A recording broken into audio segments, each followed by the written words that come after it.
What's going on, guys? Linus here and welcome to Civilization 5. Like I said, I'm going to upload more games that I enjoy playing and just make videos that I enjoy making. And this is a game that I've been playing a lot for the last couple of days. I actually had it a bit longer, but I didn't really get into it that much. But now I'm like addicted. I can only explain to you guys what it's like if we're actually playing. So I'm going to start a single player game. There's multiplayer, but I'm not that great at the game yet. So I will probably get devastated if I do that, and also the multiplayer is a bit slower than the single player, so it might be a bit more boring. Now I'm going to play on, let me start off by saying you can pick a leader for your civilization. There's a whole list of people you can pick, but I'm just going to go with random so we can actually see what we get. You can pick a map size, or map type rather, and there's a whole list of them, but the most common ones are continents, which means, you know, a couple of big land masses. Pangea, which means one big-ass piece of land.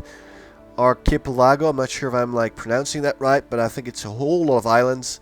And Earth, a map that spans the entire planet, so it's really big. It's got like large masses of land and small ones too. You can adjust everything here, who you're playing against, what sort of map type you want. As you can see, there's way more than you're used to. So you can pick more than you actually saw in that list is what I meant to say. Keep messing things up. For starters, I suggest starting out on Pangea or continents because it's the most simple, and I'm going to probably play tiny. The map size means how many players, so you can do duel, which means there's only 2 players, you and one other player, and 4 city-states. Now, city-states are basically like just cities that are not out to expand too much. They are not going to attack you randomly like other players might, and they're not out there to win the game. They're just trying to survive, just like you might be. And you can have up to 24 of those and 12 players. I think you can actually increase that to 28 if you would like to. And civilizations can also be, you can also add a lot of those if that's what you want. But I'm going to play on tiny because it's probably the easiest to start out with. You can also do duel, but then it's only just 1v1, so it gets a little bit boring. Difficulty level ranges from 1 to 8, 1 being settler, which is meant for learning the game. And 8 is deity. Only the best players in the world will beat this level. Now I play on king right now, which is hard difficulty, but I'm not that great yet, and I'm still trying to improve my play. So I'm going to play on prince, which is normal difficulty. I started out on warlord, which is easy, and I made my way to prince. And you can also change the game pace, how fast you want it to go. So it's either quick, which is a bit faster than normal, standard, which is obviously, you know, normal, epic, which is a lot longer, but it still feels like a normal game. And marathon is like every era, so you have certain eras. I think there's like 5 eras, and there are sort of like phases you go through during the game. And if you pick marathon, then one of these eras will take as long as a normal game, so it will take about 5 times the length of a normal game. So let's start. Like I said, I'm not that great at the game, so I might like miss some things here and there. If you have questions, or if you are better at this game, which there's actually a pretty big chance you are, because I haven't played that much, and I'm just trying to get better myself and tell you guys about this game, because I like sharing things that I really enjoy doing. So there we go. You can also randomize it, and I'm guessing it just like randomizes everything. But I'm just going to go with a random leader. I'm doing this for fun because I want to get better with playing every sort of leader, and as you can tell by the first one, Alexander from Greece, he has the Hellenic League sort of ability, I think it's, or it's like skill or trait. And it means that like your influence or your friendships with city-state degrades slower, and it recovers way faster. So if you're playing as Alexander, you want to become friends with city-states because that's way easier to do due to your ability. Also, every civilization has 2 unique either units or buildings. So for the Greeks, it's you have companion cavalry and hoplites, or if you're like the Askias Songhai guys, their leaders Askia, I think, you get the Mandakalu cavalry, and you get like a special mosque as a building.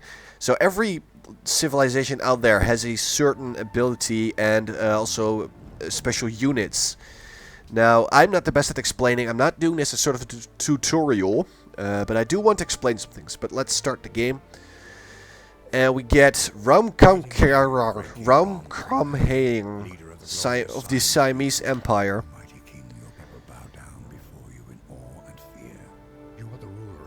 Now, you will the voiceover of this whole story, which we're not going to listen to.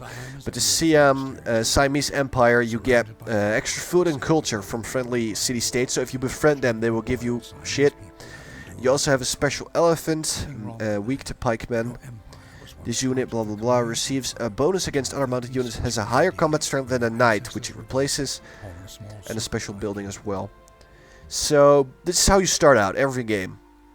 Now, it is a bit complex, and some of you are going to say, oh, you know, I've played Civilization 4 or 3, which is even more complex, because I heard that it is.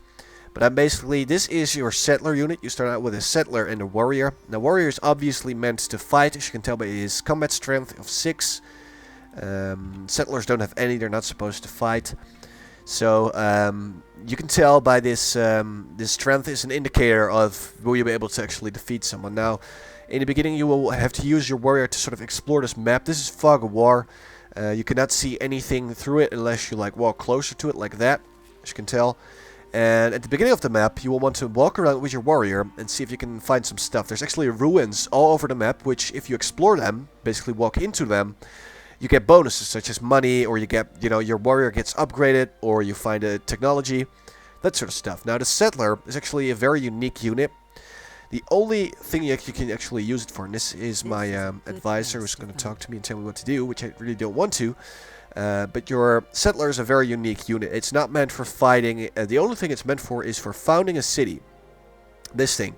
Now, if you found a city, it will come. It will sort of like appear in the middle of where your settler was standing. So this spot, I actually enabled this grid, the hex grid, so it is clear to see they're all like hexagons. But if I press found city now, it makes a city like right here. But you will want to take a look at your surroundings. So, as you can tell, there's elephants, which means ivory, right around me. And you actually get a little area. Let me just found the city. There we go. Sukhothai. Too bad I got the weird civilization with all the weird, non-pronounceable names. But oh well. So I just founded my first city. It is now at population level 1. And in 5 turns it will grow, which means the civilization or the citizens, your city will have more citizens. Now, every city is producing something one at a time. And you can also research a technology. Now, do not get scared, but this is the technology tree. So, yeah, it's pretty long. There's a whole lot of things. And you basically start out, everyone starts out with agriculture, which allows workers to construct farms, vital for increasing the food output. And you have to pick one of these 4. And you can basically progress throughout the whole thing. So, you need to choose a research. Now, we have ivory here. This is something I do, which is maybe not the best thing to do, but oh well. We have ivory, and I want to harvest this ivory so I can actually trade it, or get money from it, or trade it with other civilizations. So, if you look in the right corner over here, when I'm hovering over the ivory, it says requires trapping. Now, if you're new to the game, you're like, what is trapping? I don't understand, but I know that if I research animal husbandry, it will lead to trapping. So I will research this, and as you can tell, it needs 35 science, and I get 4 science a turn, 5 gold a turn. I have a happiness of 5, and this is your golden age. Basically, the happiness you gather that is over 0, you get as golden age points. I don't know what that's called, but when it reaches the limit, you get a golden age, during which you earn lots of money, and during which you produce way faster. And this is my culture. Very hard to explain, but now I'm producing 1 culture due to this city, and you can increase that, and every time you earn your limit, you can pick a social policy. Now, at the beginning, you can only pick these 3: tradition, liberty, and honor. And they all have like unique things. Like honor is meant for fighting against barbarians or other units. So if you want to be militaristic, then you can adopt this one. Liberty is for civilizations that want to expand fast, so you get lots of culture and like great persons, as you can tell by the little text box. Tradition is for small empires that want to get to make cities grow, because you get like a lot of food and also culture. So basically, this one is it's sort of hard to explain, but you have to take a look at how you're wanting to play. and then sort of like utilize that. Now, like I said, this game is very complex, and it might be that you do not get anything from the start, but I'm just trying to give a sort of a basic explanation to you guys, so you actually know what's going on. But as you can see, this is our city. If you look at it, we are on a plains next to a river, and you actually need to be next to a river because it will give you access to fresh water. So you want to be next to the sea, right next to it, or right next to a river, so you have access to streaming water and fresh water as well, which will very much help in your agriculture. Now, every city starts out producing something. You need to produce something. Now, there's a small list of things you can do. So you can start by building another settler, which we can't do immediately. And you really don't want to have 2 cities in like the second turn. That's one of the worst things you can do. Now, a worker is a very, very useful unit. Actually, he doesn't fight. I mean, he's called a worker. What do you expect? But he can build tile improvements. Tile improvements are things like farms, or lumber mills, or what else is there, like markets, that sort of stuff, like trading posts, so you can make some more money, or farms, so you can get more food. And the more food you get, the faster your city grows. So now we are growing with, as you can tell, if I click this, please get away, there we go. We're making, so 3 food every turn, and actually quite a bit of money, which is very nice, but a bit of food. And the more food you have, the faster you will grow. It also tells you how fast your borders will grow, and you can also like buy a tile. So let's say I want this wine, I could spend 50 gold and buy this tile for myself. Now you can only build tile improvements within your own culture range. So I can only build things in these 6 spots. Now I can improve my terrain, like I said, by harvesting culture, which will spread your borders every couple of turns, and it depends on how much you make. It's now 15 turns until it expands, or you can buy a tile if you have access to lots of money. It gets very complicated actually, and this doesn't really do a lot right now, but you can actually pick what you want your the people of your village to do. Avoid growth if you don't want it to grow, and you can set it to, like, you know, focus on gold. As you can tell, now I'm making 7 gold, and now I'm making 5. So you can put the focus anywhere you want. So right now I put it on production, so I can build things faster. If you take a look at production now, it is a bit faster. It's actually a lot faster, but we're not making any food. All the food that we have is used by our citizens. So I'm going to set this to default again. There we go. So now we're growing at a pretty steady pace. We're growing, we're actually producing some stuff, so that's pretty good. Now what I always do is start out with a scout, which is very, very handy. Next turn, here we go. And every unit obviously has a movement range. Warrior has 2, so you can move 2 tiles, or 1 if you are crossing a mountain or a hill, something to that effect. And at the end of this, then you can't move anymore. You have to wait until the next turn. So now all I can do, there's nothing I can do. They're producing a scout, they are growing, and my warrior can't move anymore. So I have to click next turn. And that's basically the whole pace of the game. You do some things, and then you click next turn. Now, honestly, it gets, what am I talking about? I'm not even sure what I was going to say. But yeah, I found some ruins. Yes, thank you very much, advisor. So you walk into the ruins, but of course they're next to a forest, so it takes up more movement of your movement points. Boom, and there we go. So, ruins explored. You have found cultural artifacts which all your citizens, you have received 20 culture. So now we have 25 of 25, so when I click next turn, I will get a social policy. Also, you get little pop-ups in the right corner that say, like, you know, your city has grown because of the 5 turns that have passed. So now I have 2 citizens, which means they'll be working faster, but they also need more food to keep growing. Now they're basically producing more, they are earning more culture, that sort of stuff, and you can actually make those citizens you have work. So let's say I want, I have an unemployed citizen right now. This does improve culture, but you can basically pick where you want them to. So let's say I just want to focus on money. I see 3 coins over here, so if I click that, I will make way more money, but I don't make enough food, so I can click like this one. Make just enough food, but make a lot of money. So it's basically what you want to do. You can adjust that any way you want, but it's probably not the best thing to do if you are, you know, new to the game. Unemployed citizens, go to work. So you can just let the game handle that itself, but if you're playing on higher difficulties, you might want to do that yourself.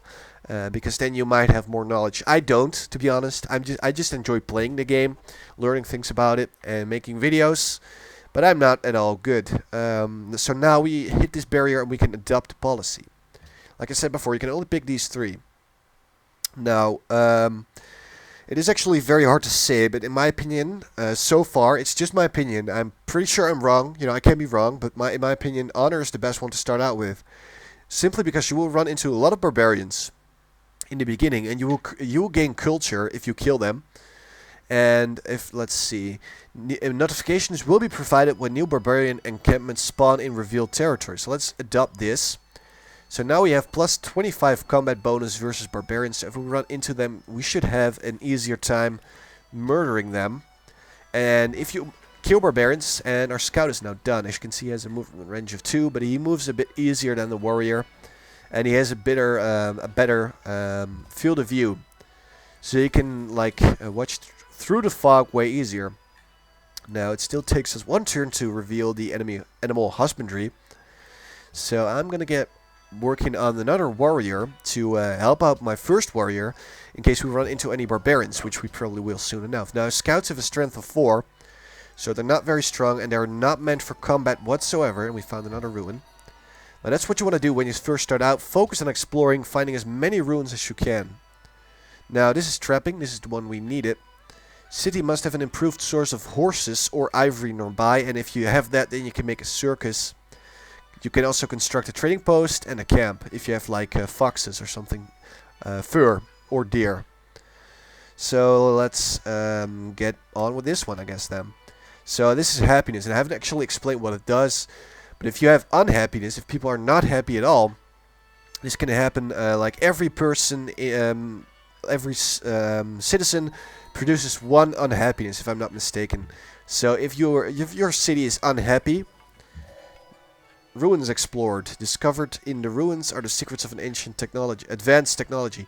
And now we get archery for free, which we would normally have to pick in here, but we actually got it for free, which can be very, very useful.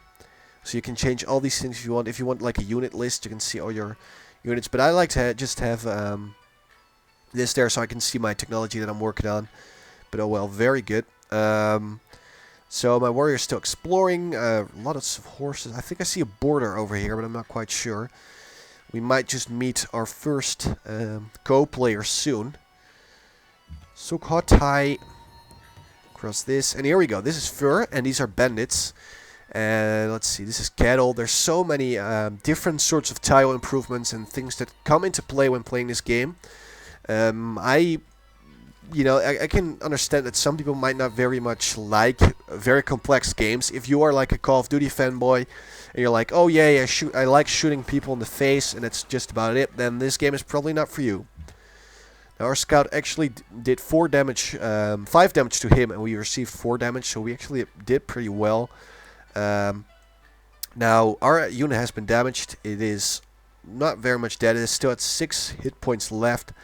And if you go and attack a unit, it will give you like a possible outcome of the battle. It is not set in stone. You know, it can still change. So now it says decisive victory due to this bonus versus barbarians that I'm getting. And I can do it, but then my scout will be very, very injured. What I want to do is click this, fortify until healed. So you get a defensive bonus. And when you click next turn, your unit will heal a little bit. And then if the barbarian attacks me, they're pretty much fucked.